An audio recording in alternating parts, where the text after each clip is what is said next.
स्वामी समर्थ सांगतात, आपल्या घरात खरोखर देवाचा वास आहे का हे ओळखण्यासाठी 5 सोपे संकेत मिळतात. एका भक्ताने स्वामी समर्थांना विचारलं, माझ्या घरात देवाचा वास आहे का? स्वामी महाराज शांतपणे हसले आणि म्हणाले, बाळा, देवाचा अंश घरात आहे की नाही हे या 5 गोष्टींनी कळतं. पहिला संकेत, सद्भावना आणि प्रेम. घरातील माणसांमध्ये जर नेहमी प्रेम, आपुलकी, आदर आणि शांतता असेल तर देवाचा वास नक्कीच तिथे असतो. दुसरा संकेत, सतत नामस्मरण. ज्या घरात रामनाम किंवा दत्त दत्त असा नामगजर होत असतो त्या घरात देव स्वतः वावरतो.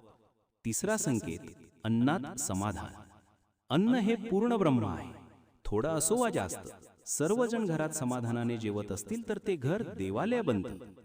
चौथा संकेत, अतिथीचा आदर सत्कार. ज्या घरात आलेल्या पाहुण्याला अतिथी देव मानून